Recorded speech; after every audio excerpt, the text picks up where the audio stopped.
I'm supposed to jabber for 15 minutes or so? Okay. All right. Bad Julia. Yes, it's a big departure from the crime fiction that I've written over the years. So much so that I lost my agent, lost my editor, and had to go, same as most writers these days, had to go foot in mouth, hand in mouth, hand in hand, hat in hand, from publisher to publisher and agent to agent, trying to get this book published. And when I finally did, it was a novel experience for me. I had to negotiate my own contract, which I'd never done before. Negotiate's a bit of an overstatement for what they want everything, and they want to give you nothing, basically, compared to what a contract with a big publisher does. They do provide. They print the book. I didn't even meet anybody for agent, anybody connected with that.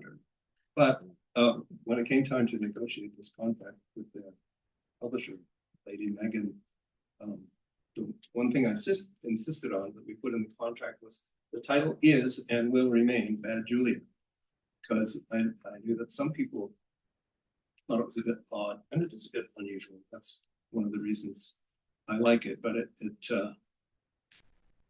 it's a key to the woman who's the center of the romance and tragedy and conflict and pandemic that's going on in the setting.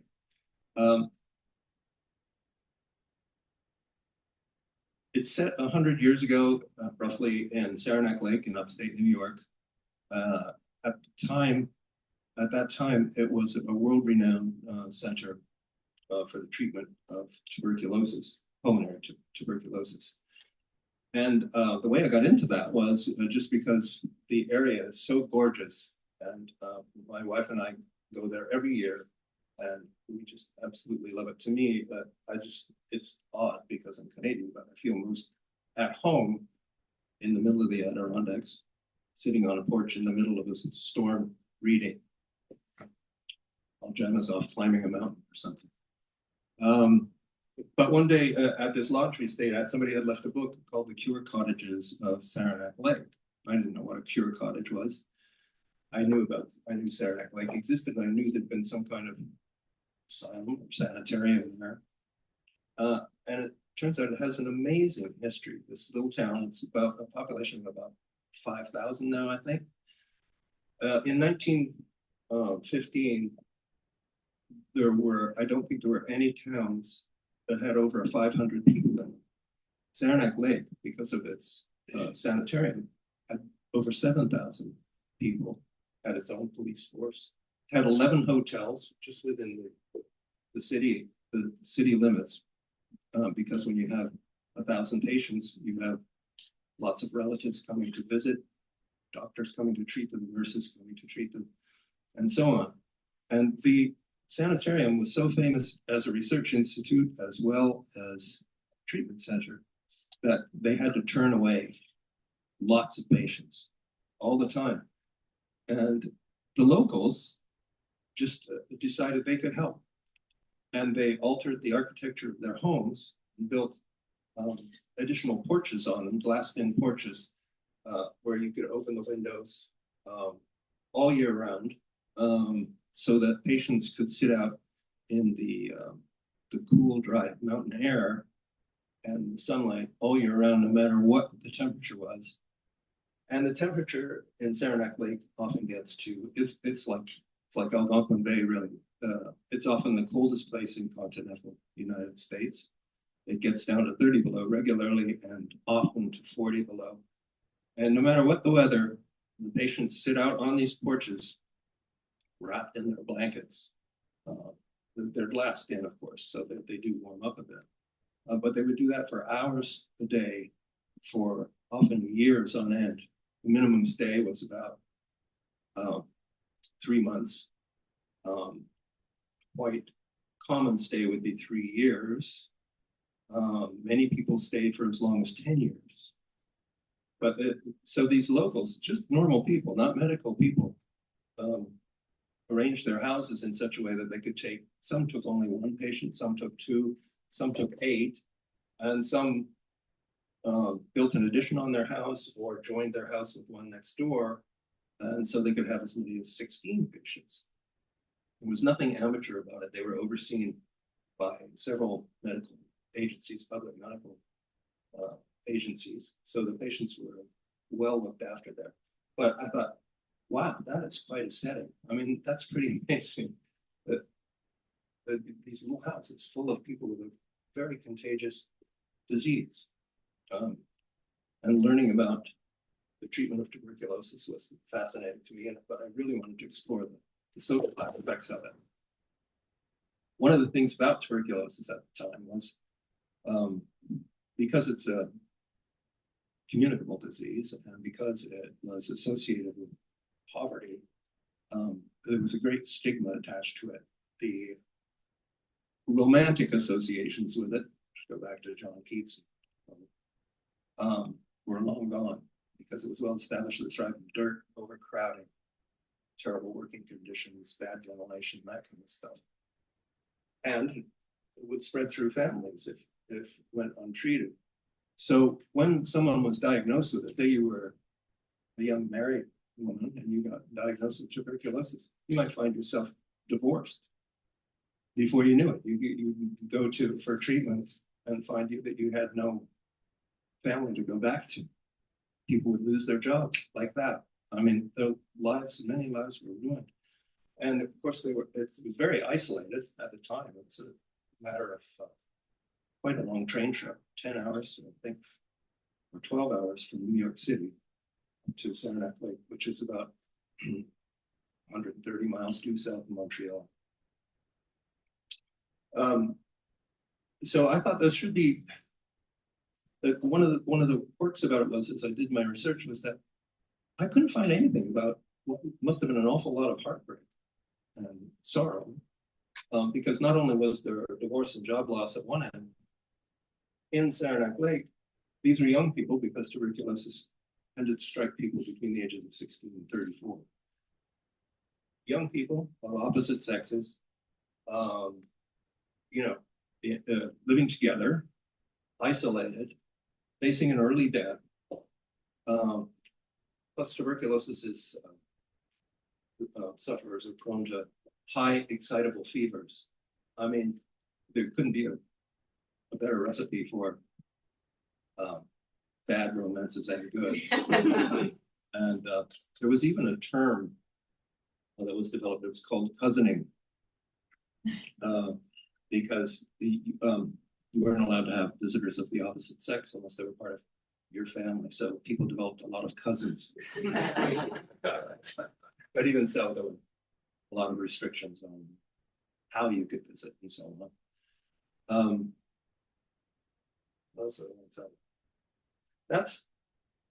But I want to emphasize that it's not a history book or a medical. That's just the setting. The reason I'm relating it at such length is because that's what it consumed my thoughts for a good 3 to 5 years, I would say. And I couldn't get it out of my head. And the characters it developed also stem from that original first book that I read about it. For example, it mentioned, this is just a paragraph, it mentioned there was a woman on the Lusitania who was crossing the ocean with her husband, who had a commission to be an officer in the British Army. They were Canadian. A lot of Canadians were joining up with the British Army or traveling overseas with the Canadian Army, such as it was at the time. The Lusitania was attacked by the Germans, despite the fact that it had roughly 2,000 people on it, and sunk. And one of the facts that stuck with me was the Titanic had happened just 3 years previously. And they had learned quite a bit from that. There were enough life preservers. There were enough lifeboats for everybody. But the Titanic took a little over 2 hours to sink. the Lusitania went down in 18 minutes. 18 minutes was under the water. And, you know, so suddenly you're plunged from your happy life into trying to swim your life in cold water. And you wake up in Ireland being attended by a fisherman. As if that wasn't enough, this lady later came down with tuberculosis and went to Saranac Lake to cure. And that was all the book said, but I thought, wow, that's an interesting story. And I had to find a narrator character, and that's what used up most of my time in starting the book. I couldn't figure out what angle to take. I didn't want it to be a doctor. I didn't want it to be a patient. Excuse me. And I ended up making him, I suppose, really as close to me as I could. Not intentionally, it just turned out that way. He's an English major, actually. He's got an MA in English literature, and he had a good job at Columbia University as an associate professor, what we would call a sessional. And English literature was a new pursuit in universities at the time. The departments were brand new. They were just making it. So he fully expected to be taken on a new English department. When he wasn't, he quits Inanna and loses this excellent job. A friend throws him a lifeline and says, well, you might try for this job up in Saranac Lake, where they're hiring people to teach the patients, because it's a long time to lie in bed, 10 years up in the great white north. And so they were offering them educational and entertainment opportunities. Started with the usual crafts and so on, bookbinding, weaving, telegraph operation, radio stuff.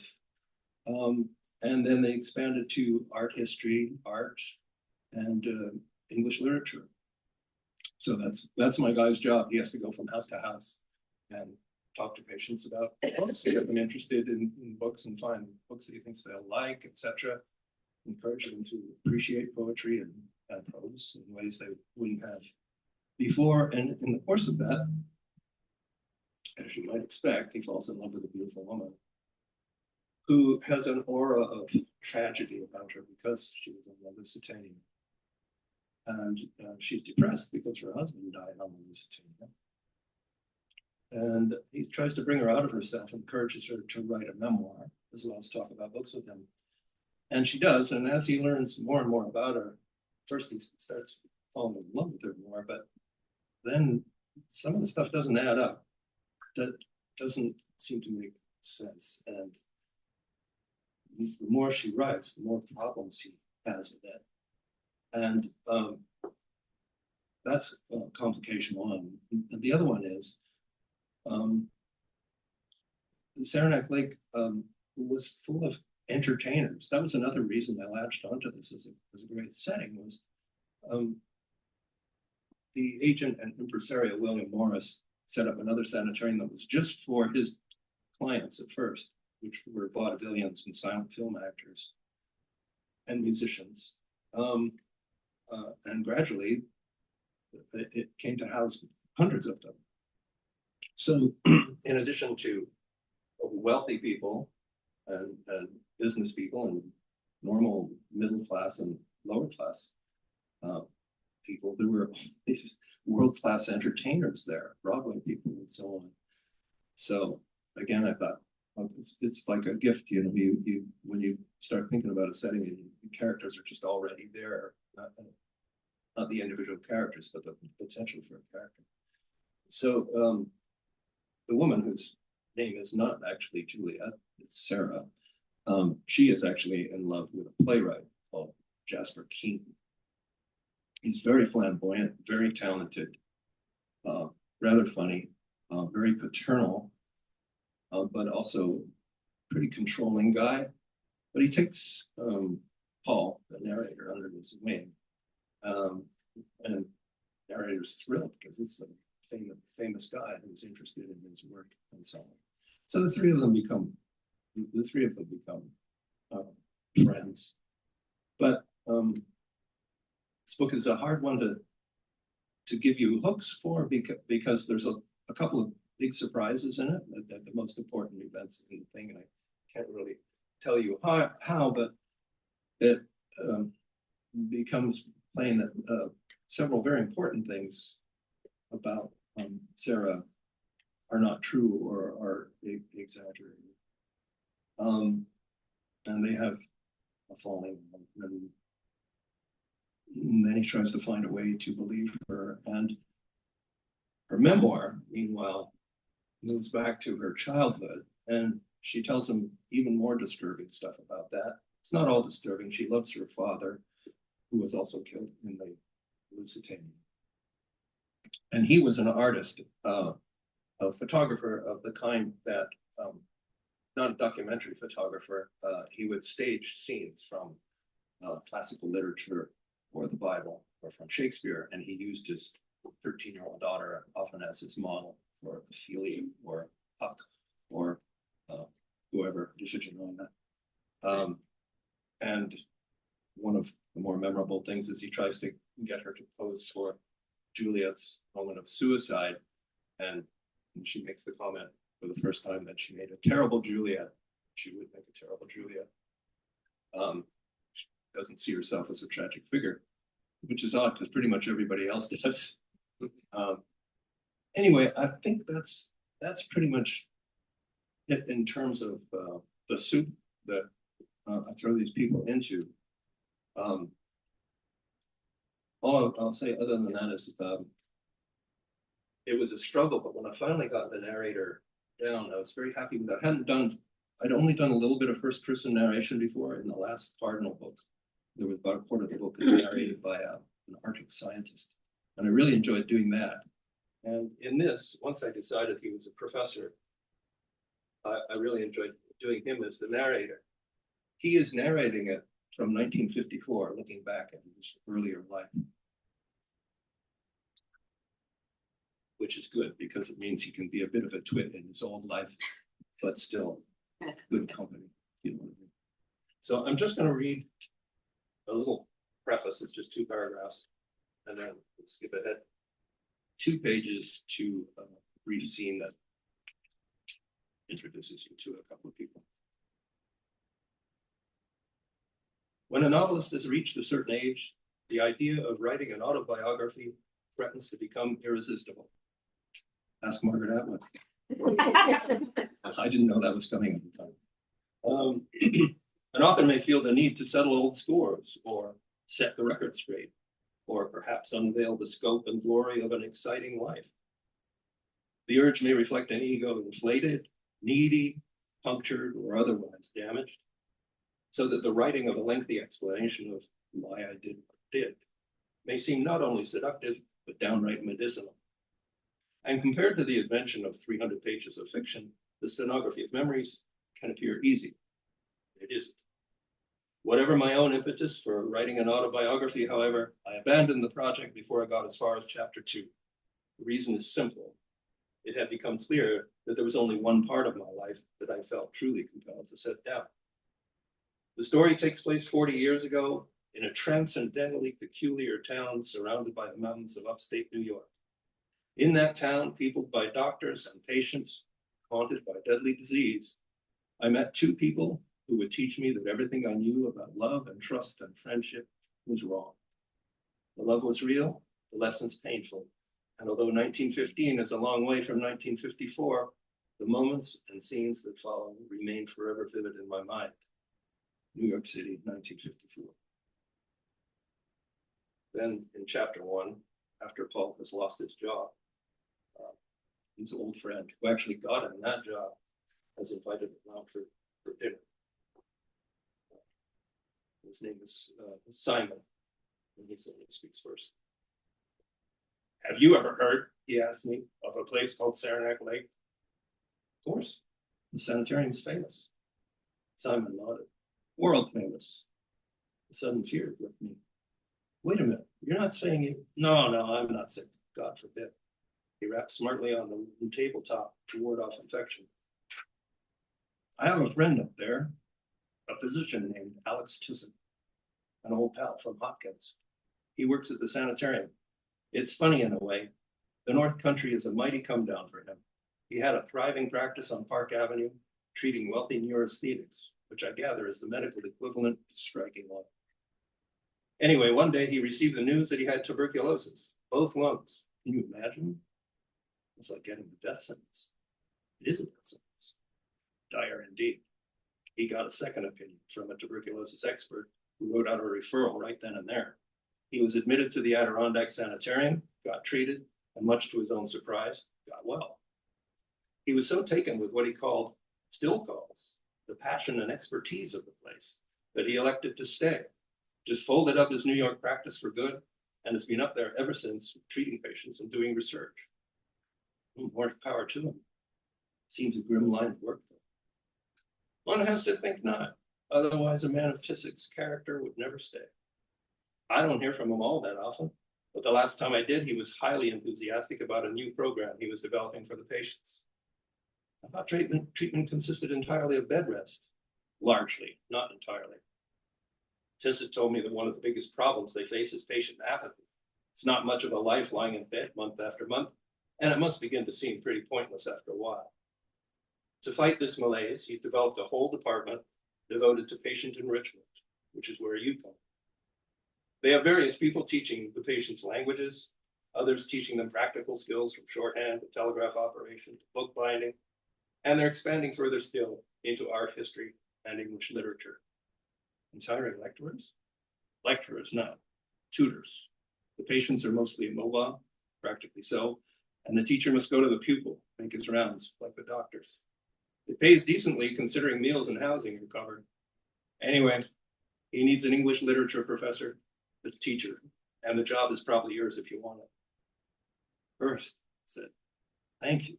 Really, Simon, it's good of you to think of me, especially not at all. First person I thought of. Thank you. But you'll forgive me if I speak plainly? Of course. You're suggesting I consider moving up into the Adirondack Mountains and live in what is essentially a leper colony. He considered this a moment, swirling his brandy. He drank the last of it, set his glass down on the table. Yes, he said, I suppose I am. And that's how Paul goes to Saranac. Thanks.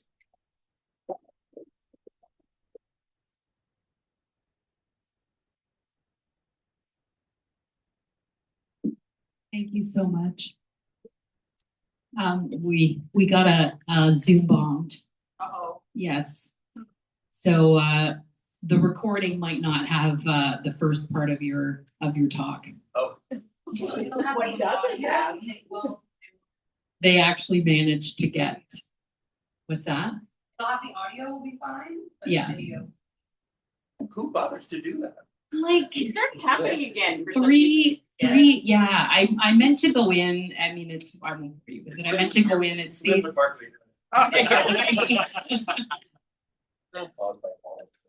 Yeah, that's right. People who are bored with their life. Yeah. They can read a book. And like we're like anyone's shocked by porn anymore. You know what I mean? You're like, oh no, the penis on the screen. Okay. See, I ruined the funny. Now you got to come up here and be funny or I dare you. Don't say stuff like that out loud. Okay, Rod Carley, thank you so much for driving here, for being here for this. Rod is the award-winning author of 4 works of humorous literary fiction, longlisted for several awards, including the Leacock Medal for Humour and the ReLit Group Awards for Best Short Fiction. His books have medaled repeatedly in the Independent Publisher Book Awards, Humour from Foreword Review Indies, and has been a finalist in the Next Generation Indie Book Award for Humour Comedy and the Northern Lit Award for Fiction. A Matter of Will, KINMOUNT, GRIN REAPING, and now RUFF were all published by Latitude 46 Publishing, an incredible publisher. Rod has published many short fiction pieces in literary journals and the anthology 150 Years Up North, and has directed, produced over 150 stage productions, including 18 adaptations of Shakespeare.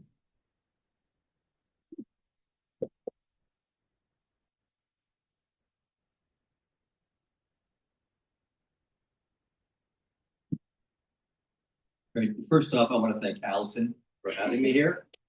And thank you all for being here. We're like 2 weeks before the solstice. and it's dark, and coming out here when you just want to stay home and live stream until your Zoom gets attacked by terrorists, right? So, right. So I'm gonna be talking about my latest book, Rough, and right now, just with the wake of Maggie O'Farrell's Hamlet getting all the attention again with the film coming out, this is kind of like the cheeky companion piece to Hamlet. You know, I'm kind of like her wise ass brother coming in here with Shakespeare, okay, in many ways. And I'm going to talk about the title, Rough, and where that comes from. It has a certain punk sensibility. And I may talk a little later about the punk scene in Elizabethan England, because there was a punk scene. And the big band in the book is Johnny Piglatin and the Hex Pistols, right? And they burn their lutes after their concerts, and they piss on their lyrics and all those lyric sheets and all that. But we'll get to that later. So rough, in terms of rough, it has the meaning of being, you know, the fancified lace collar you would wear in the aristocracy. It was also Old English for RUGH, like if you had rough manners, had a rough day, you could have a rough day. It was an adjective if you were a boisterous braggart, so you could use that. Of course, it was the barking of a dog. It was a term in card playing, and interesting enough, it was one of the early versions of, you know, the short form we use, LOL, when we're texting, laughing out loud. Well, rough had a similar meaning. So if you had like rough all spelled small case, that meant you were having some good chuckles. And so I was bold enough to put it all in bold capitals. So I'm hoping I can give you a few belly laughs, and you know, I'm hoping on that level, okay? So in the essence, Rough is about a really bad year in the life of Will Shakespeare. Okay, when we meet him, he's on the eve of his 40th birthday. He's middle-aged, and there's a lot of new young writers coming up that are nipping at his heels, and they think he's yesterday's news. So he's not feeling very valued right now. He's also got a marriage on the rocks back in Stratford because he's never home. He shows up at Easter. His daughters think he's the uncle they see once a year, primarily, right? Also, he's grieving the death of his dad, who's just died in the book, and also his son Hamlet, who died a few years earlier, right? And so that all that melancholy's there. And of course, his receding hairline just keeps on receding. All right. So in the middle of this moment of his life, okay, there's a massive plague outbreak, as there were. But on top of that, the queen dies. And we've got a real problem, because anyone that knows through English history, there was no heir. So her cousin, King James of Scotland, comes in and becomes King James the First, right? The English were xenophobic. They hated the Scots. But even worse, James was a wackadoodle, right? With a serious witch burning hobby. I was just looking over there at How to Kill a Witch. Yeah. It's a whole interesting book there all about the history of witch burnings in Scotland, right? One of the characters, one of the feminists, early feminists in the book talks about, you know, this new king, he wants to ban smoking, but he won't ban smoking women. And so he comes in with this, you know, obsession with demonology. And right away, his public approval ratings drop, right? Like deeper than Loch Ness, they drop. And his advisors say, and this never happened, but it should have happened. They all say, look, you got to win the public's approval back. So why don't you have a play competition? Londoners love going to the theater, have a play competition, you choose the winner, they become the king's men, and the public will adore you, and, you know, this will work for you. So they disband all the theater companies, and they have this competition. So now there's Shakespeare now, who hasn't had to play for an Arts Council grant in years. And now he's fighting to survive and have to compete with all these other young bucks and everyone, right, to win this contest. But there's a small wrinkle here. Because the king's obsessed with the occult, and he did write a book on demonology, all the plays have to have supernatural elements. Witchcraft and the like has to be in the plays, along with a list of certain words like rhinoceros, baboon, lily-livered, and a few others that he puts out there that he wants in these plays. So for Shakespeare, you know, for years he could write Julius Caesar's ghost, all these ghosts, Richard III, but now, since the death of his son and the death of his dad, the supernatural has become very real for him, and he's become very superstitious. So now he's got writer's block. He can't write about ghosts, and now he has to write this supernatural thriller. So this is the dilemma that he has in the book. At the same time, we have a new young writer rising up, and there was a whole generation of new writers coming up at this time that were kind of like, they came from the upper class, but they got kicked out of university for their subversive views, and they were angry young men, right? They wore like leather doublets, they spiked their hair, they wore piercings. They were part of the English punk scene, right? And one of those writers was Thomas Middleton. Now, we know from academic research that Thomas Middleton probably wrote 2 of the witches' scenes in Macbeth, right? Now, what we don't know is, did he write them while Shakespeare was alive? Did they work together? Did he write them after Shakespeare died and the company then wanted the rewrites? We don't know. But we do know that he probably worked on plays after Shakespeare's death, which meant the company probably liked him. But there was a huge age difference. Like Shakespeare was 40 and Middleton was around 22. So we have this generational gap. So that's what intrigued me to write this book, was what would happen if you brought this older writer and this young, new, hungry writer together that can't stand each other, right? And they might have to work together. Because Middleton, you know, they're kind of guys, you know, they wore their satchels hung low and their opinions even lower, right? And he looks at Shakespeare's work as like this. He's running these plays about these historical kings that run around with toy swords and hit each other. And all these comedies that end with a dance. And to Middleton, like, that's not the real world. We've got to write about slumlords. We've got to write about equality for women. We've got to write about housing. We've got to write about the plague. We've got to write about the real world in front of us, right? And not this nonsense. So he comes into the story, and he's married to a real firebrand named Maggie Marbeck, who did exist in history. All we know about her is that her dad was the Queen's physician. Her grandfather wrote the first music for the Anglican liturgy, and she had a brother that was in one of the acting companies. Other than that, we know nothing except she was Middleton's wife. So I decided to make her this. She wants to be an actor, because women aren't allowed on stage to perform, but she wants to be an actress more than anything. And so she's this real feminist energy before they even existed, right? She's ahead of her time. And so the two of them are fighting to change the world in a major way. And it's what's going to happen when they encounter Will in the course of the book, as we see what happens. So anyhow, as I mentioned, Will's having a really bad year, okay? And so what I thought I would do, one of the great challenges he also faced was censorship, okay? So I was just kind of thinking, maybe for tonight, in the wake of the book bannings that seem to be happening every day, and there's always a new one, that I do a little reading, you know, about how censorship worked in Shakespeare's area. What was it like to go in and meet that board of review, right? In his day, it was called the Master of the Revels, and they would determine what plays got produced in the public theaters. So it started with the Lord Chamberlain, and he oversaw all court entertainment. And his chief executive officer was a man named Sir Edmund Tilney, who did the actual censoring. He had an assistant, Henry Herbert. And then I've added in Sir Edmund's idiot nephew, Buck, who's just graduated from college, from Cambridge rather, from university, and he is eager to revel and censor. Okay, so what I'm going to do a short reading from the middle of a meeting where Will Shakespeare is meeting with this censorship board about the latest play he submitted. And then I'm going to jump to a scene in the next chapter, short scene, where he's sharing with his best friend, Richard Burbage, who is the greatest actor of London, just how that meeting went down.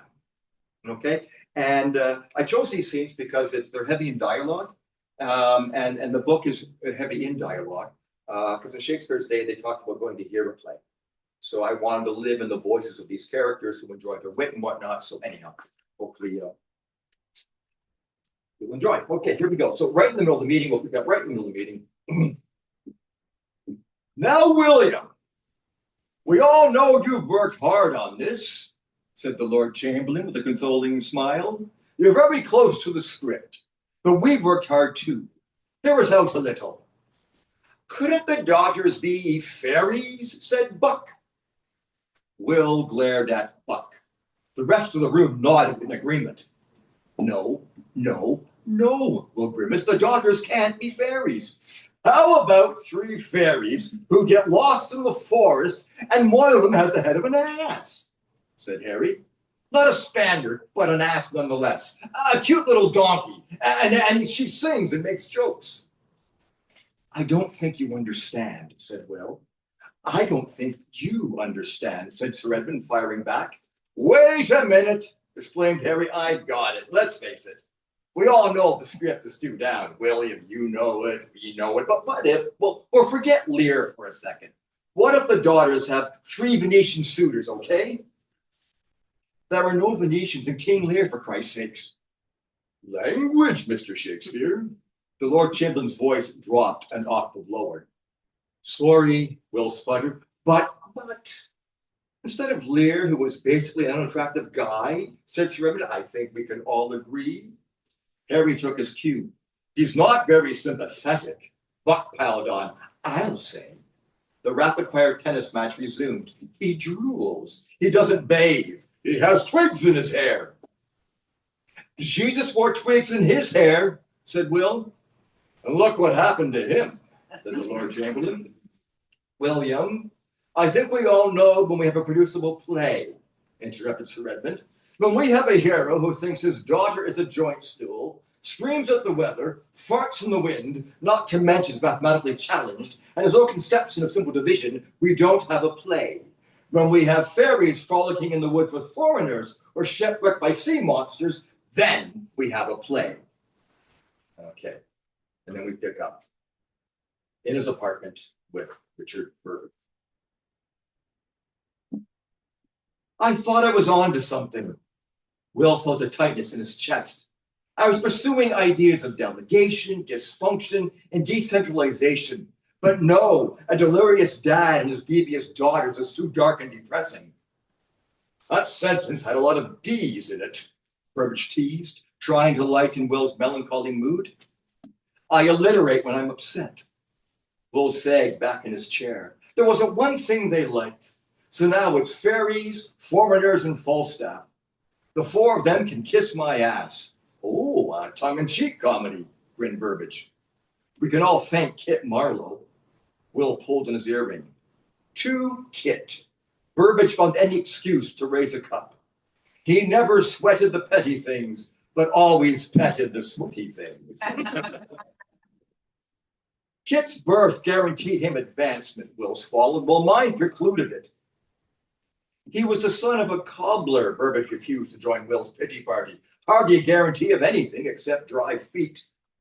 It's not what you know, Will complained, staring at the floor. It's what school you went to. Whenever he felt invisible, Will journeyed down memory lane, blaming his past and carrying on like a broken lute.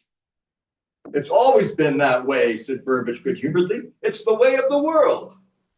Which is why men of lower birth will always be banging their head against the wall. Oh, well, that's why you're going bald, Burbage's smile grew. I am not going bloody bald, Will clamored defensively. I have a very big brain. He sighed, taking in a cleansing breath. Still, I wish I was more like Kit. He would have stood up to the 4 of them. Kit was cool and confident. He also died in a tavern fight 10 years ago, said Burbage matter-of-factly, whereas you will die at a ripe old age in bed, farting beside your wife. Let it go, Will. Tomorrow is another day in the tower. They drank in silence.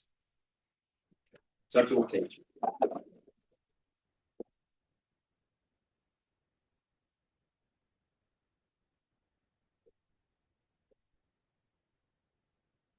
Thank you so much, Rod. Lisa.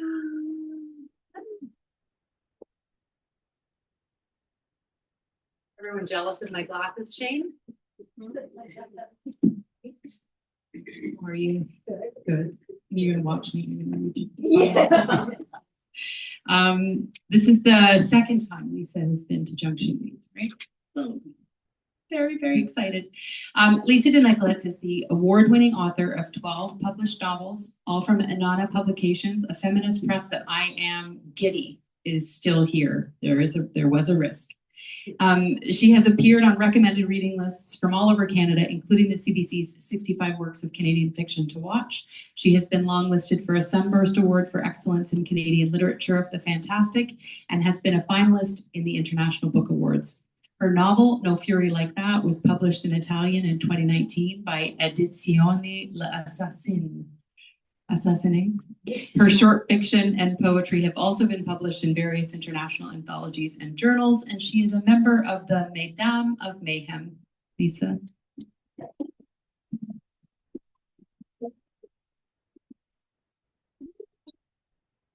Oh, thank you very much, Alison. And you work so hard to promote all of us, and it's just amazing. So, Mad Dog and the Sea Dragon.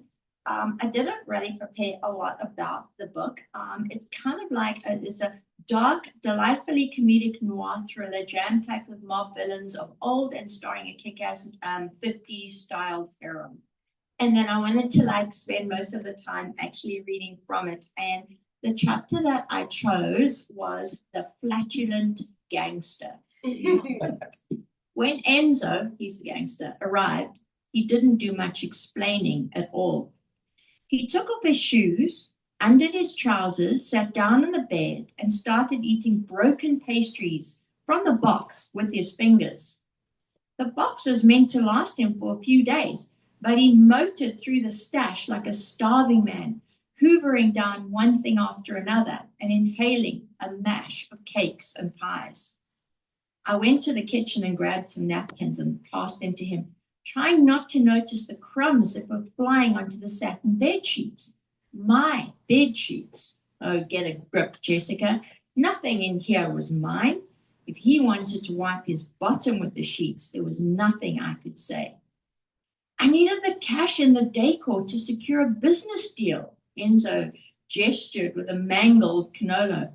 But don't worry, Dollface, we'll go shopping for more. That'll be fun, right? Sure, I said. And I wanted to ask him about his business deal, but it was clearly out of bounds. How you feeling, Doll? He asked me. Much better. Thank you for looking after me, Enzo. It won't happen again. It does. It doesn't. I don't care, baby. No matter what, I've got your back. He groaned and flopped back onto the bed. Man, my stomach's killing me. Wait, I got to do something. Pardon me. He stood up and dropped his trousers to the ground. He stood there in his sleeveless tank top and his tidy whities, which were way too tight. He pondered for a moment, and then he pulled them off as well. So my wife turned me on to this, he shrugged. And man, it really helps. She said it happens all the time when she goes to yoga, and I thought I'd got to give it a try, and it's been my go-to ever since. I couldn't imagine what he was talking about. He got down on his knees, with the palms of his hands on the floor. His ass was sticking up in the air, and I wondered what was coming next. Was he going to do some sort of yogic, half-naked, downward dog thing? But no, always full of surprises, he launched into a vigorous set of cat and cow poses. I leaned forward, incredulous. As I did, Enzo let loose the longest blast of flatulence I'd ever had the misfortune of hearing. Much better, he grinned, but I was frozen, speechless. My wife says it's the best thing to get your bowels moving. She does it every morning after breakfast to take a shit, and she's right. Dollars to donuts, it's the only thing she'll ever be right about. But you gotta take the wins where you can. Wait, though, I got one more blast of air I gotta let go of. He assumed the child's pose, head down, ass in the air, and this time a foghorn blasted into the room. Thank the sweet baby Jesus, he grinned and straightened up and came back to the bed and sat down next to me and started rooting through the pastry box with a big paw. I just stared at him. Nothing in my or anyone's life that I knew of could have prepared me for what I'd just seen. Enzo was oblivious to my reaction. He cradled the crushed remains of a Zeppelin and looked earnest. So, baby doll, we'll get you new furniture. It's got to be antique because that's my color. I can't go on weekends because, like you know, but we'll get started tomorrow. No, wait. I got a news conference tomorrow for that mayor crap. All because of my mother. Mamma mia. Why does she get this hornet in her head? A bee, I mentioned? A bee in her bonnet? Now, when it comes to Ma, make no mistake, it's hornets. He sighed, put the box aside, and put his head in my lap. Baby, can I tell you something? Anything. He stroked his head and he closed his eyes. I was worried he'd fall asleep and I'd be stuck there. He was silent for a while, but then he popped his eyes open and he looked at me. He said, I got a bump off my ma. He said, before the crazy bitch kills me, bless her. Do you know how they say? An Italian mother, she's a blessing from God. I shook my head. Well, they do. But mother, she's no blessing. She's the devil. I've got to send her away. She's getting more nuts every day. He started pacing up and down, pantless, bare-assed, his tank top covered in jam, cream, and pastry crumbs. I tell her I can run the business, that it's time for her to retire, and she just laughs at me. I agree she could do it till she's 100, but if she sticks around that long, it'll frickin' kill me. I got to report to her all the time, and it's even worse now with all this mayor shit. All day long, I got a voice in my ear. What you doing today, Vincenzo? Where you going? Who are you going with? You look like shit. Why must you be so soft? You look at you, you helpless little baby. All you need is a diaper and a pacifier. What's wrong with you, Vincenzo? Why can't you be a man? I am a man, I want to tell her. She just laughs at me. Then act like one, she says. But what does she want me to do that I'm not already doing? He looked so forlorn, and I was tempted to rush to his defense. Then I remembered Glennis's warnings, and I didn't want to say anything I'd regret or anything that could be held against me down the line. He stopped and looked at me imploringly. She wanted me to have a son, but we got lucky with Angie, and I was fine with that. Nobody should have to live through what I did. A prince in waiting, looking at jail time his whole life. Angie said, because mother's all about the patriarchal lines, as she puts it, which makes no sense because she's a woman. But she does have balls of steel, so help me God. I rolled the dice with Angie and I said, listen, God, if the kid's a boy, so be it, we'll live with it. But if it's a girl, that's it, no more. No boy will be put through the hell I lived through. So, where's your father? I asked casually, my heart pounding with my audacity. He's dead. Ma had him whacked. It's a sick story, and I'll tell you one day, doll. It was her, I know it. Something we had in common, killer parents. I sat up straighter. How do you know? Because they were arguing a few days before about how to run things. And mother said, hey, Tony, you need to rethink your perspectives or you'll end up pushing up daisies. And that's exactly what happened. He ended up pushing daisies. She kept him alive for a couple of years, wheeled him around in a chair. He couldn't move or talk. But I could see in his eyes he knew the score. And I should have tried to help him, but I was just a kid. What could I do? He stopped and sat down on the floor and put his head in his hands. And I rushed over and knelt down next to him and hugged him. I'm so tired, baby. I got the family business to take care of. Then there's my sideline, and now there's the mayor thing. I can't do it all. I just can't do it. How can I help you? I asked him. What can I do? He looked at me with his tear-streaked face, and I wiped some of the crumbs off his cheek. Just be you, baby. Just be you. Now, listen, I gotta go. Donatella will be wondering where I am. Donatella was his wife, and I knew this from Glennis. It was the first time Enzo had ever used her name in front of me. Does she know about me? I knew I shouldn't ask, but I had to. He'd brought her up, he'd used her name, and I sensed an opening, and I went for it. She knows what she needs to know, Dollface, and she doesn't need to know about this place or you. A man's got to keep some secrets of his own, a place he can go when he needs some peace in the world. That place, doll, is here with you. He pulled out his underwear and his trousers and handed me $1,000, which was my usual allowance per visit, give or take. I kept all my cash in a carry-on in my closet, and the bag was close to bursting. Figured that I had at least $50,000 stashed away. After I stopped blowing money on books and clothes, it had added up fast. Are you going to be okay? I asked, and I was worried. There was something touching about this vulnerable Enzo, this boy controlled by his mother. Sure, Dollface, don't you worry about me. Hey, keep an eye on the TV. I got my big press event coming up tomorrow. My first interview for real. I don't have a TV anymore, I pointed out. Ah, crapola. Right. I'll get that taken care of first thing tomorrow. And I'll get your cable back too. Sorry, babe, I should have thought. I told them, clean that place out, and they did. Except for the Christmas tree. I said, the Christmas tree is never touched, he said. They know that. It goes without saying. Okay, Dollface, come give Daddy a kiss. I'll try to come by tomorrow. You still look pale. Eat something for God's sake. Marco left you a bunch of stuff in the fridge. Eat, drink, be merry. He blew me a kiss and closed the door with a jaunty wave. And after he left, I stood in the silence of the empty apartment.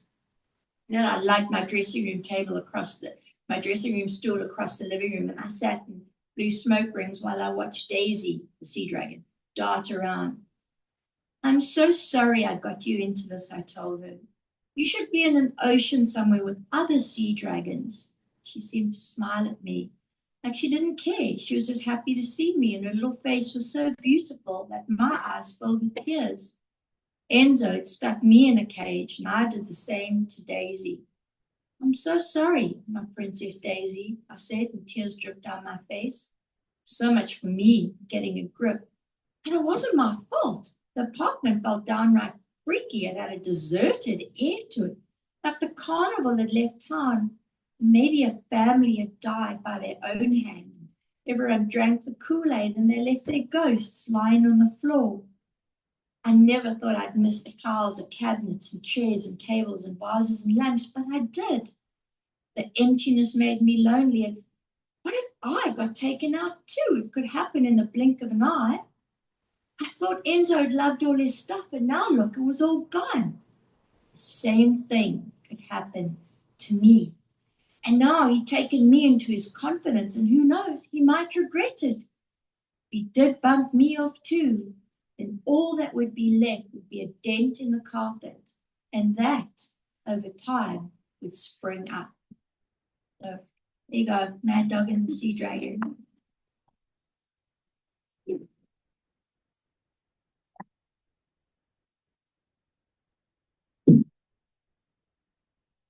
You can join us at the platform.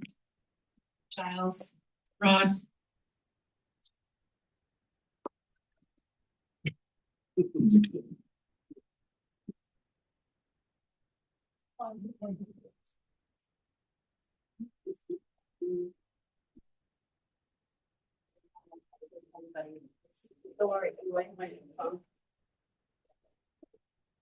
Thank you so much. Really. I don't have, it's so funny when I put together questions.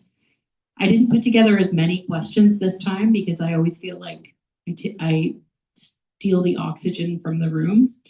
And just as you guys were talking, I thought, oh no, they're going to answer my questions. But miraculously, you didn't, which makes me very happy. Thank you so much, all of you. I'm going to start with Lisa. This novel is so much fun, like really, really a fun journey. But I want to talk to you because it's also, again, maybe this is just my perspective, but you can answer. It felt like it was a critique of beauty standards in some way, an analysis of it, because even Enzo has his kind of body image stuff, and Glennis, and I wanted to talk to you about that because even though it is a sort of fun, rompy mystery or whatever, it's got this deep side. Absolutely, like most definitely. And I think with all my books, there's something that I'm really trying to tell the world in an important way. And it is that because Jessica was born beautiful. And so she never had to work at life in the same way other people did. And there is like her sister Glennis. So her sister Glennis is not the looker that Jessica is, right? So, and there is this there's always this sort of relationship between sisters. And I wanted to also touch upon that, right? Because especially when one sister is born and she looked like she's just so perfect. And then the other sister just feels, she feels like potato face Glynis. And so there was a thing. And so it was really important for me because in a way, in the beginning, I was annoyed by Jessica and her beauty. Because I was like, you just have everything you want, right? And you just drift through life and you think you're so hard done by and whatever, but you're really, really not. And I wanted her to realize like how difficult life was for other people. I wanted her to have a rude awakening because she was like this princess in the castle in her mind, right? And yes, and the thing is, I really loved, that's also why I really chose to read the scene because Enzo, yeah, I mean, Enzo is pretty eating disordered, I'm going to say, like he has issues, right?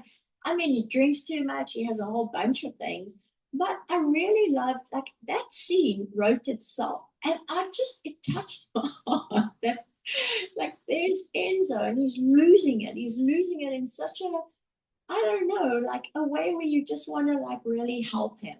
And then, well, I don't want to give any plot spoilers, but Jessica does learn the value or non-value of beauty. She does actually realize who she is by the end of the book. And it's not just the showpiece, which she never also really wanted to be, but she did know that that was her market value. And that was all she thought she had to offer to life.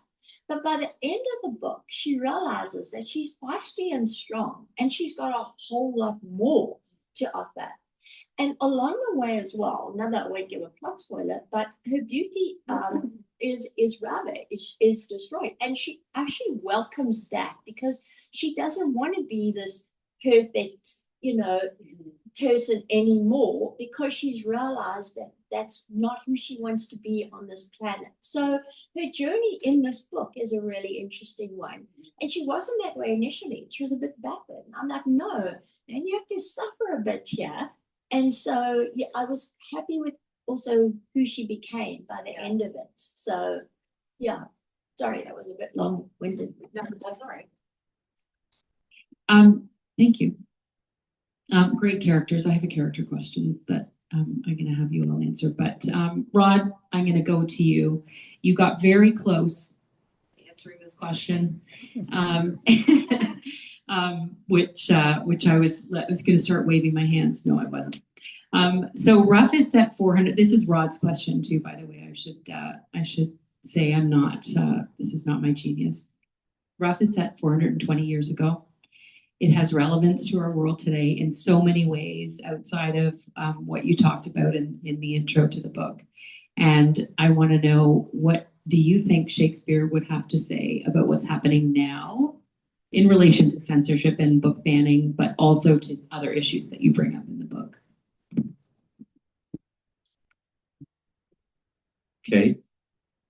I think if Shakespeare walked out of a time machine right now, or Wayne went out road right now, the first thing, he'd be absolutely gobsmacked that we're still producing his plays. Right. He had no idea that was going to happen. He was just thinking them as kind of like writing episodic TV in a way to pay the bills. And he was more concerned about reestablishing the family name, but I'll talk about that in a minute. So I think that's the first thing. He'd be very impressed by indoor plumbing. And probably by the sheer variety of ales you can get in tavern now. But he would have everything for him. But he would actually be absolutely thrilled to see the equality for women, to see women acting on stage. He would be thankful for the gender bending that's happening and seeing where things finally have gotten. In the book, Shakespeare in his play Twelfth Night, they use one of the characters calls someone a master mistress, right? Which is an idea. And in the book, I've coined a term Ariel, that if someone's an Ariel, it means they're non-binary. And it just becomes sort of London slang at the time, kind of punk slang. So I think Shakespeare would be so heartened to see that. That would be great. But he'd be very saddened to see that xenophobia continues in this world today. And if he looked at censorship and the rise of right-wing fascism around the world, he wouldn't be surprised at all, because his entire life he was censored. And he lived under most of his life under Queen Elizabeth and then under King James. So he was used to living under right-wing governments that dictated your life. That wasn't new. And in fact, Elizabeth's dad, Henry VIII, was very much a Trump figure. and that he bended the rules to fit what he wanted, apparently, breaking from the Catholic Church to create the Anglican Church so that he could, divorce his wife. So that's a very Trumpian thing to do, or you could say Trump's doing very, Henry XVIII things, I suppose. So that wouldn't surprise me at all. I think he would be deeply disappointed to see that the masses are as gullible and pliable as ever, and follow up with fake news and misinformation and disinformation. And I mentioned when I was just sort of talking a bit about how him being surprised seeing his work still being produced. He didn't even see that in the future. And if anyone would have mentioned it, he would have laughed it off. But because so much of what was about for him, his dad, his dad was at one point the mayor of Stratford. But through whatever, for a Glover, I don't know what all shady dealings a Glover gets into, but his dad did. And eventually his dad was kicked off the council and he was banned from going to church. And of course, he was a secret Catholic and that family kept that going, probably. Anyhow, so because his father was shamed and lost a lot of money, there was no money to send William to university. So when he finished public school, he had to go off and become a tutor probably. So he never got to go off to Cambridge or Oxford. And I think there was, I'm imagining, there was a lot of resentment towards his dad for being an ass like that. So he spent a lot of money from the money he made being a playwright into restoring the Shakespeare coat of arms. He was in court a lot because he wanted to get the name of gentleman back. And when he had enough money, he bought the second largest house in Stratford, which he eventually retired to, called New Place. So status was so important to him to get the Shakespeare name back, right? For his heir, right?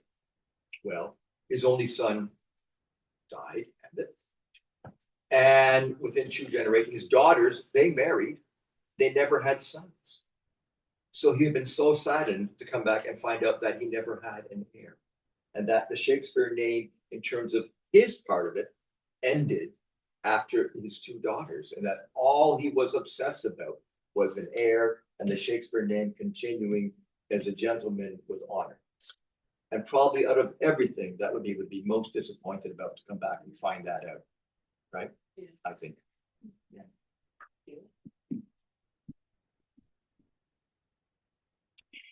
Giles, you also alluded to this, and I was moving to the edge of my chair while you were talking.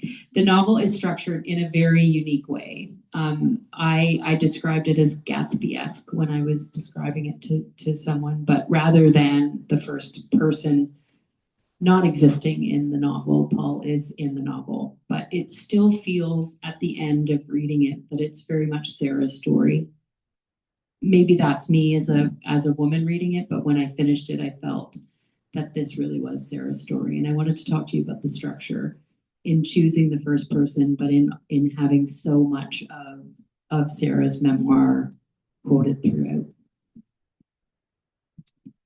Yeah, it was an interesting problem to have.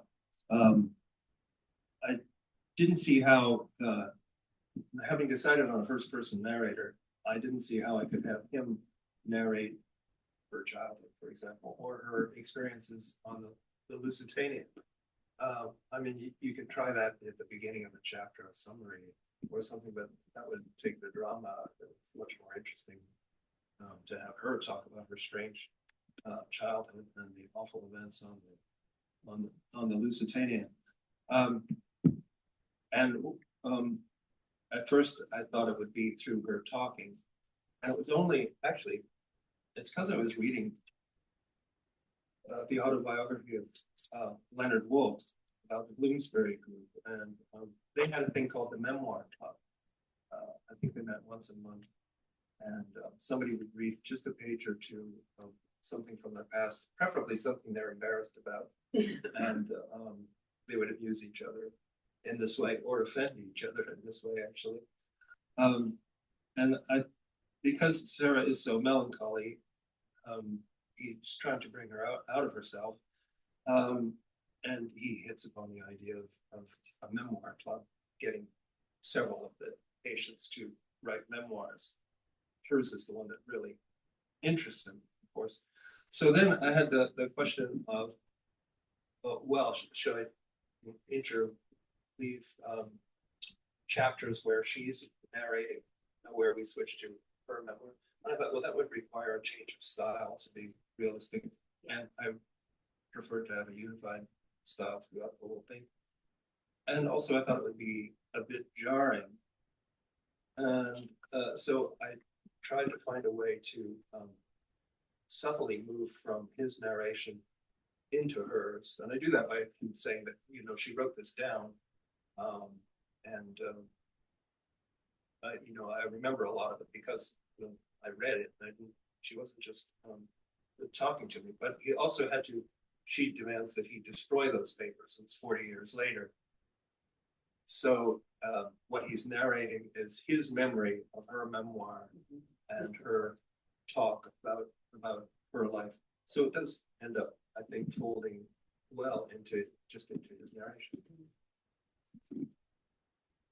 It's gonna be trouble sooner or later. I know.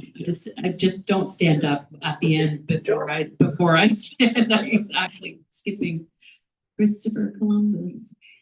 Okay, so history, you know, in connecting the three books, history is definitely the connector. Jessica's obsessed with vintage fashion, but also the time. You know, this is influenced by Shakespeare, the modern versus the older. I'm really good with words today. And of course, Paul is in 1954 recalling a time before the Great War. And so I wanted to talk to each of you about research and how you felt the history impacts the narrative, if it does. But yeah, the research, and Giles, you touched on this, but the research and the impact of the history on the narrative voice. Research is always such a dangerous thing because you just find all these fascinating, amazing things. I did so much research. Firstly, Mad Dog. So Mad Dog Esposito was a real guy.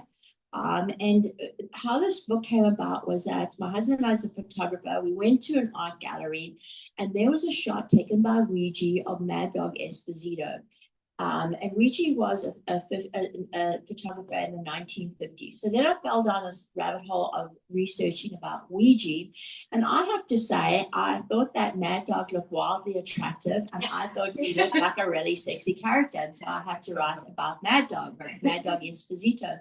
And so then I did all this research on like Mad Dog, and then the crime in Chicago and all the mob bosses. I did so much research on like the genuine like gangster crime. It was really, really violent. Some of the pictures that Ouija took, they were hard to look at, you know, because these days we think we can kind of look at stuff, but some of us are, wow, I'm looking at really like dead people like on the streets bleeding. And so it was like, and then of course a lot of the book is about cons and the different cons that they play on people. So I did huge research on different cons and what cons would have been relevant in those days that they used, and then what cons are relevant in today, because it's a 50s styled novel, but it is set in today. So then I came up with, the suitcase con, which is a riff of suitcase cons, but it's different in a different way. So, of course, I think like most of us, I probably like end up doing so much research. There's a point where you almost have to say, all right, I have to stop, right? I have to stop and actually just write this darn book, because otherwise I could just research myself to death. So also read Nate Henley. He's a crime writer. He's wrote a really big book on cons and stuff. So, but yeah, I actually nearly drowned in all the research that I did to make things authentic, and also, you know, what the gangsters' names were. You know, I've got Tony the typewriter in here, stuff, and you know, and I really wanted those to be authentic. Also geographically, where the gangsters were from, etc., etc. So an enormous amount of research really went into it. With my book, a lot of the research was going to the actual places. The sanitarium is still standing in Saranac Lake. It's much reduced. It had 43 buildings at its peak. They've demolished a lot of them, but some really lovely ones still stand. And just lately, it's been taken over by some people who want to do probably a mixture of condo and hotel tourism thing with it, which it's a great location for that for sure. So just walking around the streets of Saranac Lake, you can still, there's about 100 of the houses that were altered to be cure cottages still stand, and one or two of them you can stay in, whether they're B&Bs or Airbnbs or whatever. I stayed in one that was the reception hospital, which was interesting. There were only a few traces of it, but it was evocative to sit there because that to stay there because that place is a pretty central place, has a pretty central place in the book.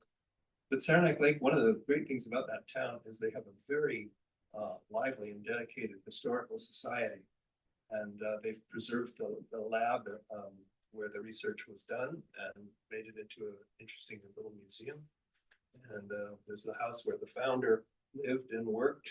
They've just now managed, it was a long project, managed to make that into a museum. The library has a room dedicated to Adirondack history, and the librarian there was enormously helpful. Got me onto things that I wouldn't have come across otherwise. Letters, diaries, and things like that. From the time, I read everything I could about that time in Saranac Lake. It's not huge amounts. It's not like Shakespeare, you know, it's maybe a dozen books. I read them all, and but although the research was important for the field of the book, most of the important stuff came from that first book. The Lusitania was there, the entertainers were there, the woman who survived the Lusitania was there, the tutoring situation was there. All that was just, it was like, it's like they were waiting for someone to write a novel about it. Yeah. So I did. I'm gonna, and just what you said there, Giles, and you said about, you know, it's not like Shakespeare, there's all those books out there, right? And Yeah, there's a few. there's a few, but I find that that's the great paradox, right? Like there are more libraries in the world filled with books on Shakespeare. Probably there's no other English-speaking literary figure that more than written about than William Shakespeare, right? But the paradox is, all we really know about the guy is we have about maybe 12 or 14 first-hand sources, right? We've got a christening certificate, a death certificate, some times when he was in court, a marriage certificate to Anne Hathaway, his children's birth certificates and marriage certificates and death certificates, and that's it, right? That's it. So what we do have are the plays, right? So for me, the fact that there was so little, right?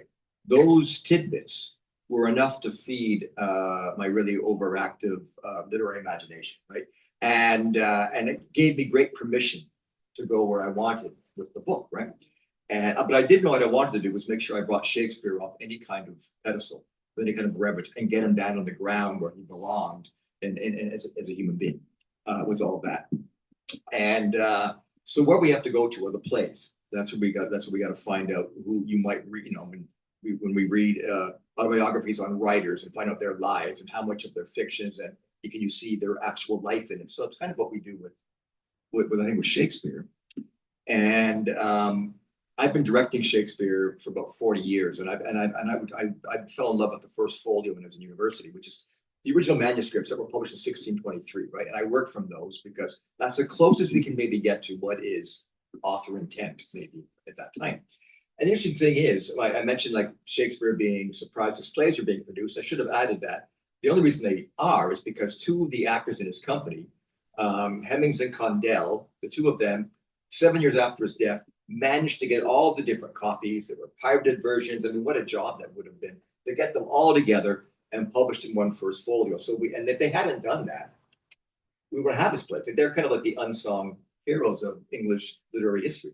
And so I think Shakespeare today, if he walked in, he would say, wow, I should have been nicer to those guys. But then, so on top of all that, research that I did do is I looked into a lot of the protocols around the plague at that time. And I looked at how much when we were going through our pandemic, which I was writing this, and that's a big part of the comparatives in the book, is that similarities. Like, if you were an anti-plague protester, right, which were there, right, you were a rat licker, right? And if you denied its existence, that sort of thing. And I kept thinking, when we were going through our first pandemic, and the first wave of it, everyone's making sourdough bread, right? And there was this meme going around that said, when Shakespeare was quarantined during the plague, he wrote his masterpiece, King Lear. What are you doing? Just make us really feel, Same thing. Same thing, exactly, And so I researched that, and I also needed to really get inside and research the workings of King James's government and all that. And yes, I mentioned he was a wackadoodle, but he also, he did ban smoking, right? Until he discovered the money they could make from taxing tobacco, and then he set something in motion and has continued ever since, right? So I did a lot of research there, and I also went back and I needed to research the day-to-day living of that period, but right down to meals, how everything worked, sanitation. I guess that's kind of a complicated term. There wasn't sanitation, right? It was just monstrous, and all of that. So that when I could write the book, I didn't have to think about it. So I could just write them living in the streets of London or in Stratford, and I could smell it and see it and hear it. So I could live in it like I was walking those streets myself. So that's where the research for me was important, so that I could just, and then throw it all away on that level. And so that the book, the last thing I wanted this book to be was like a dry and dusty sort of historical research book, which it isn't at all, right? It's there, but it's buried in the storyline and what happens. Sense.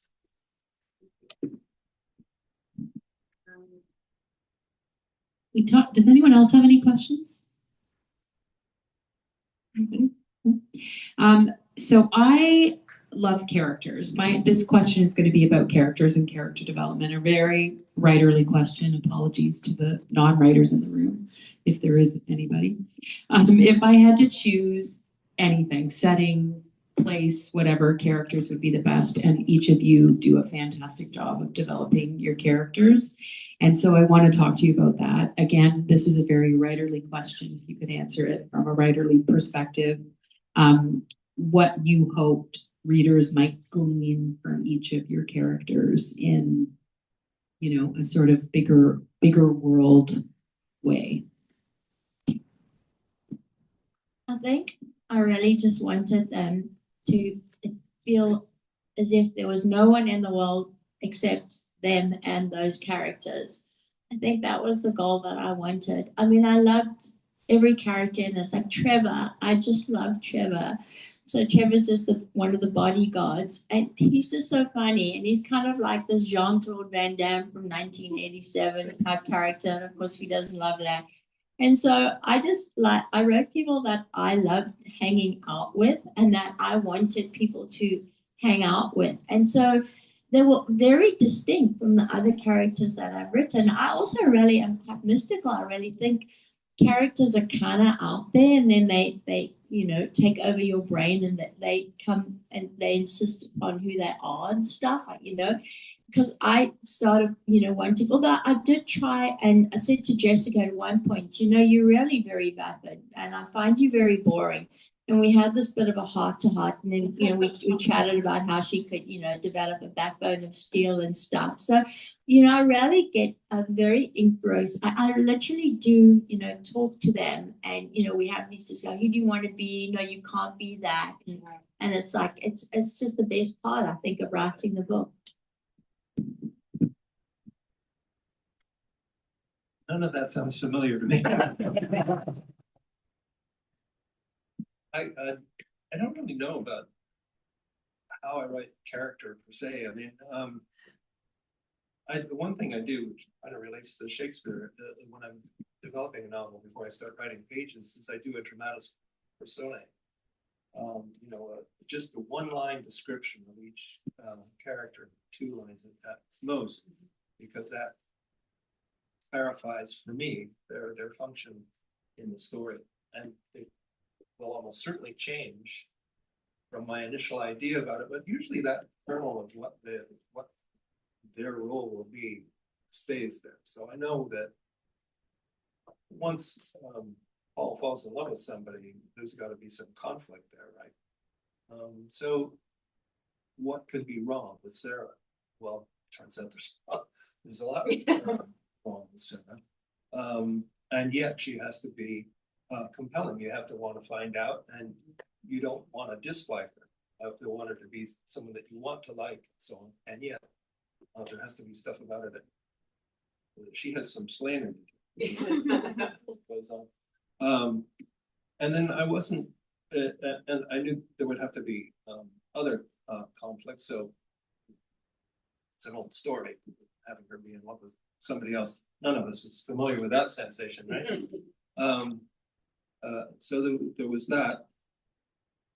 But how they developed in detail, I wanted them above all to be recognizable as human beings, as people that you know. For me, the number one reason I give up on a novel and toss it across the room, other people's novels, I mean, is that the people that they behave in ways that the character as heretofore displayed wouldn't behave, and often the way nobody would behave. Like, you know, why exactly are you going down that basement? that kind of thing. That's a crude example, but that kind of thing. But a good question. People respond to a situation in a way that you don't really recognize. And I want to be sure that all of that is right. So some of the interesting things about Sarah is quite by accident, or you know, they just developed. Was that it resonates very strongly with issues of Believe the Women because of stuff in her past, and of course there's the pandemic of tuberculosis, which was killing 90 to 100,000 people a year in the United States alone at the time. Everybody knew somebody who lost a family member or somebody who had tuberculosis. So that got quite exciting. That those things were there without they just developed naturally. So that was nice. I guess I don't. Oh, sorry. I think because of my background in the theater originally, I start with my characters with dialogue. So I've got to find their voices. And for me, it's about playing around with what that voice is going to sound like, you know, what words they use, how they phrase words, so that I can find what all that is, right? Before I can begin to write. And in this book in particular, as I felt a great responsibility to find the voice of Shakespeare's that I felt was authentic, that I could connect. And once I found what I thought his voice was, the speech patterns were, so that it's all written in contemporary dialogue, but I needed to find because he's an everyman in this book, right? And so he's a guy going through a midlife crisis. He just happens to be the greatest playwright in London. But other than that, he's a guy that's going through, you know, what many of us go through. So I needed to make him relatable with all of the characters. So I start with the dialogue. And, you know, because I think that as human beings, you know, we're all irrational people, pretending we're rational at times, but we're not. And I wanted to find all this dysfunction that exists in family, that exists with all of these characters with that. But that's also what brings them together. You know, that old thing is like, you know, you can nail your brother for something, that's fine. But if someone outside your family does it, you'll go, you know, you're going to back your brother up, right? That code. So there's a lot of that in the book. And I wanted to make them so for the reader that these are human beings they're lifting right off the page. So they're going to want to care about them, laugh with them, go with them, so that maybe when the book finishes, they're going to miss them a bit. I hope, you know, like an old friend. And if I've done that, then I've succeeded with it. Also within the book, because the writing of Maggie and Hathaway, right? I felt that I was, you know, a real responsibility to write those women's voices, you know, with this feminist energy and how they're trying to change the world. And I felt like great responsibility to get that right. And then that's the soul of the book in many ways. Are those four? I mean, Anne Hathaway has a line where she says, you know, why is it with that when we all get together and talk, they call it old wives' tales. But when the men get together, they call it religion and philosophy. Yeah. Right? Yeah. And so in many ways, you know, the women get together in the books, right? They get together, they have to secretly go to the forest, right? Kind of like a modern day book club today, right? But only in Shakespeare's day, they were called witches, cartoons getting together, right? And so I really wanted to, you know, come in on that and how, like in this case of Anne Hathaway in the book, she's Christian on the outside, but privately she's pagan. Her husband has no idea what she's really doing back in Stratford, being kind of the doctor to the village, because only the wealthy can afford a doctor. So she's helping the people in the village, right? So in many ways, her piety is her secret weapon, because no one can guess. And a lot of the women's lives are like that, leading these secret lives which they had to live.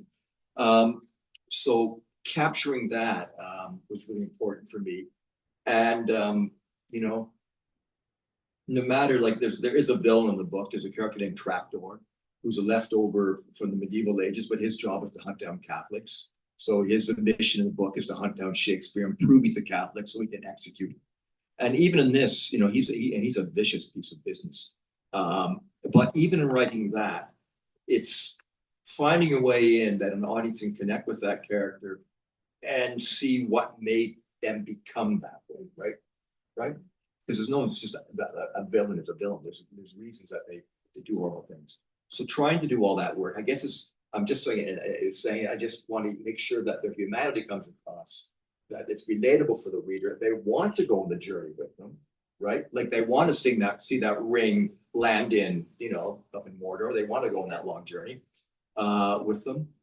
And all my characters, like in the end, none of them can make it on their own. They all have to work together to succeed in what they have to do. And that's kind of my outlook on life. I don't write books that have horribly depressing negative endings because I like to believe in hope. And I guess the overall energy is that in the end is that kindness is king. And however we can arrive at that and make those choices, right? So, and I'm hoping that my characters, you know, despite themselves, oftentimes reflect that.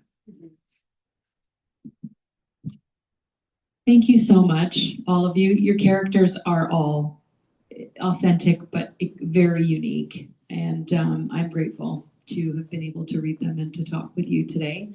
I am going to take a couple of pictures for the social media. If you want to buy some raffle tickets, we've got a bundle of today's books. We have a bundle that includes, I'm going to get this wrong, Shani Mutu, John Cullen, who I talked to on the first 30, wrote a book about curling. It's hysterical.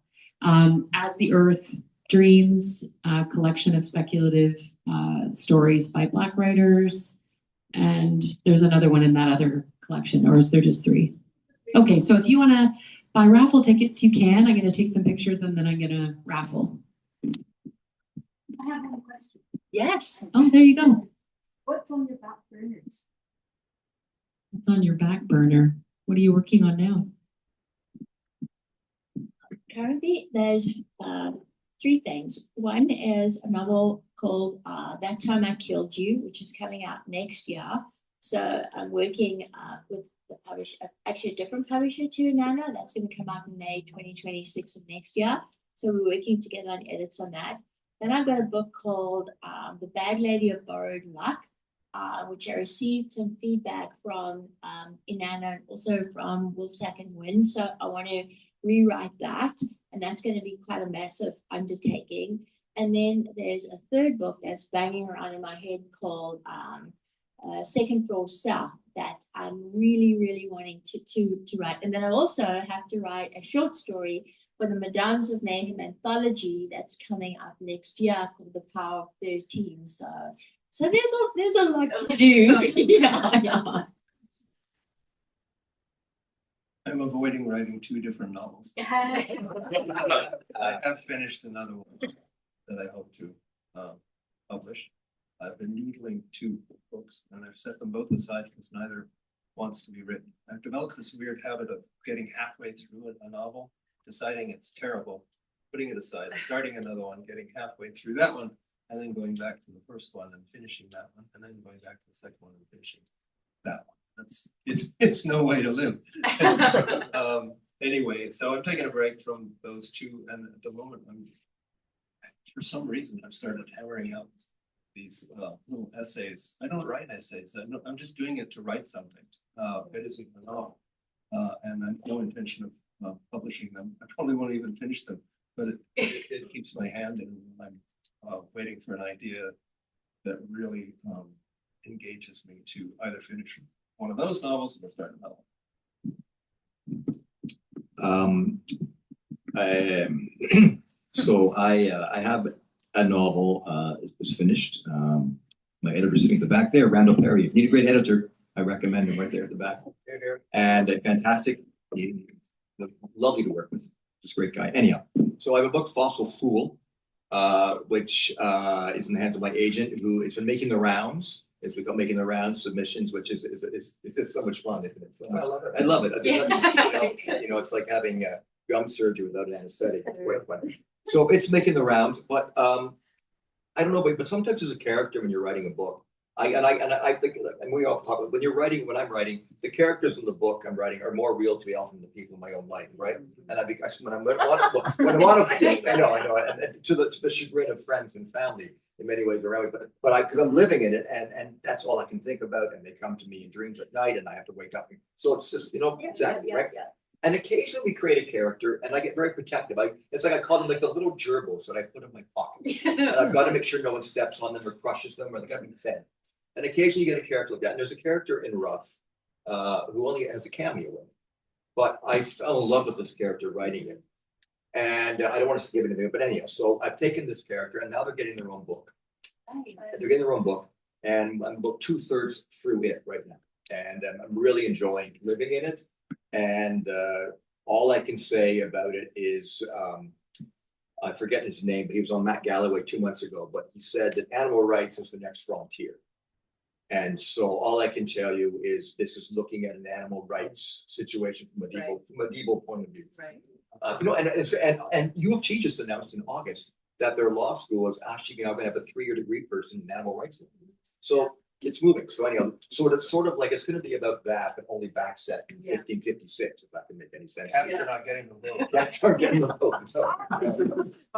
No, not getting the vote yet. No. They do nothing but vote.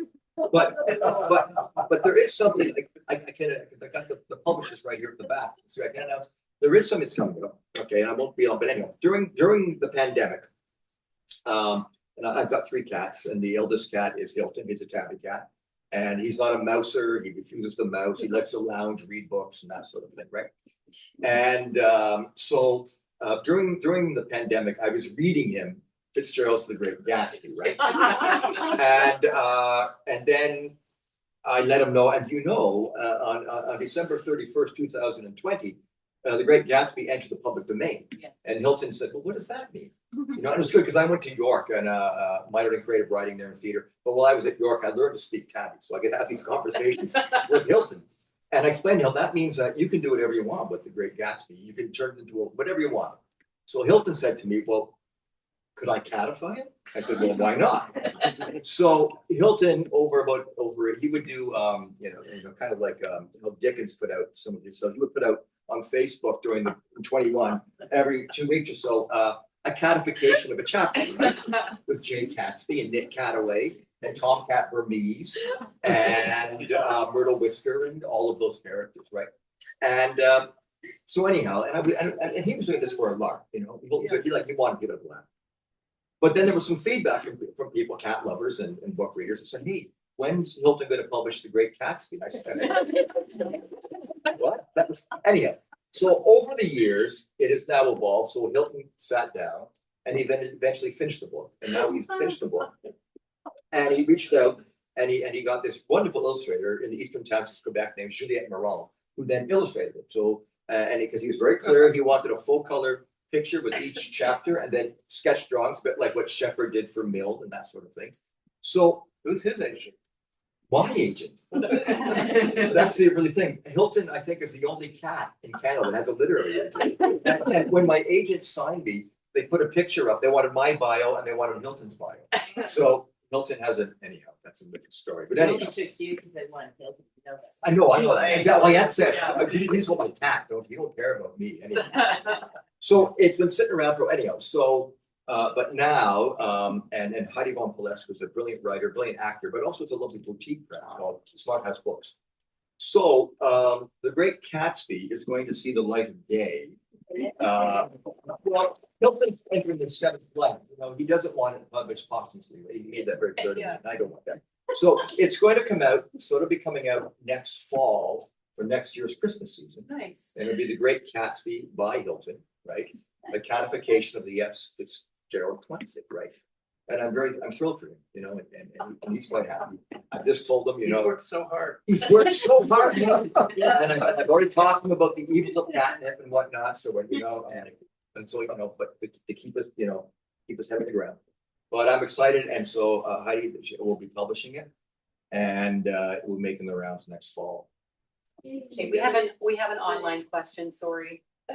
This is for Duncan, who is watching right now, who read, Duncan, who read Ruff. And the question is, Rod, who is your favorite character in Ruff? Well, I mentioned the character I'm going to base the next book on as a special favorite character. But I have to say it's like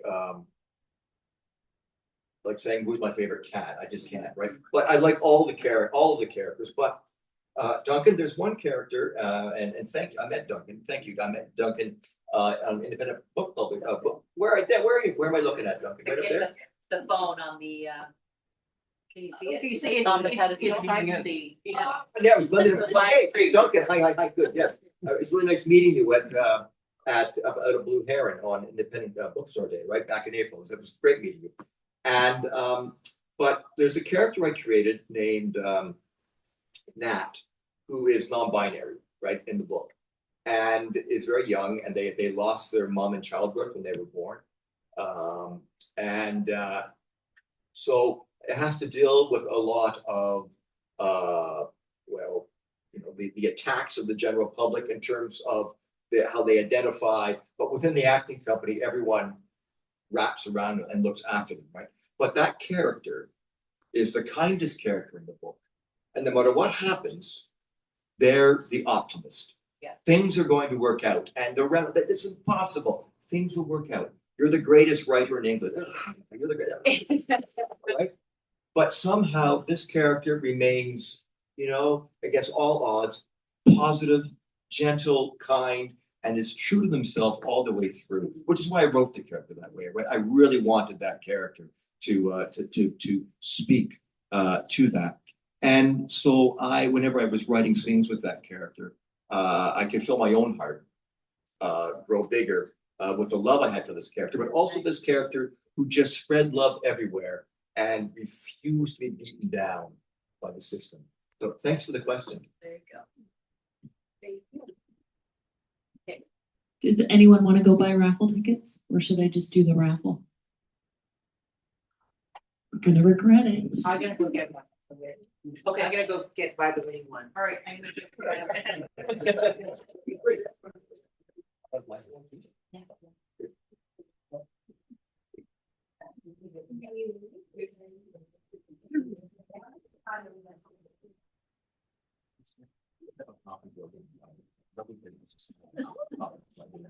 Yeah, I've already got this. I might have to. Christmas Eve.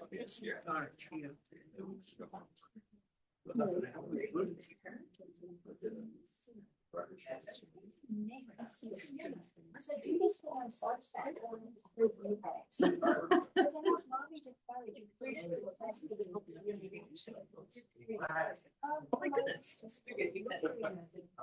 My cat's 14. She's on a diet. They're on a diet.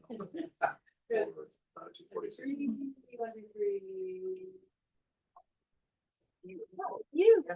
No.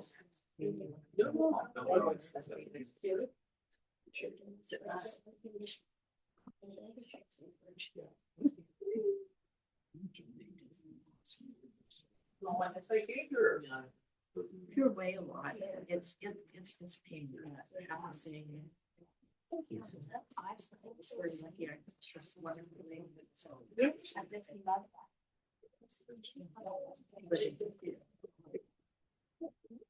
Okay, I'll do today's books first.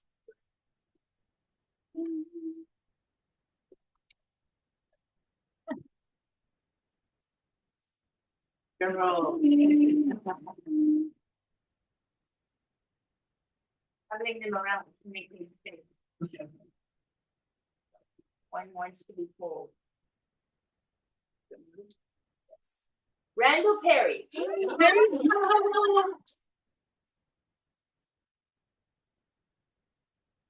But I have all three. Christmas gift. Yeah, but I have all three books, so I'll have to give them. Do you want to gift? Do you want to gift them, I or want do to you give, want? I want, you know what I want to do?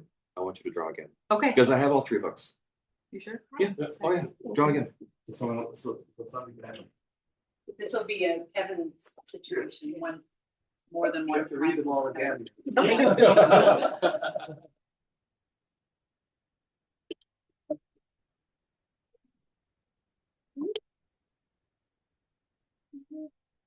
Jeff Cottrell.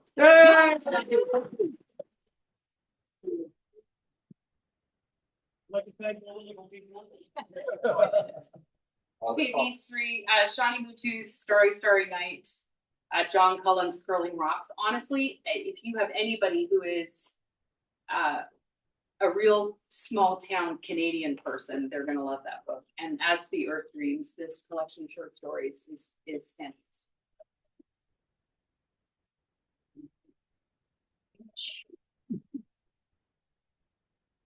Quite a rough, did you know that? Ooh, mystery, Madeline C.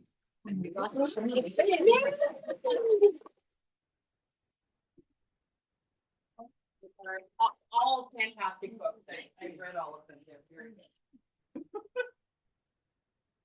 Okay, that is all. Now you can, if you didn't win the books, you can go and buy the books and get them signed. That is it for this 2025. I'm talking to Paul Vermeer on December 18th. Poetry, you know, trying. I'm very, very, very much trying. And then January 11th, I talked to Katie Welch online, and then we're back here February 1st. Damien Tarnopolsky is hosting with Ben Lattiser, Robert Huff, and Sadiqa Demeyer. That's it. Thank you all for coming. Thank you, Haley. Thank you, Jess. And don't forget that new book coming out. Yeah. Yeah. All right. Okay.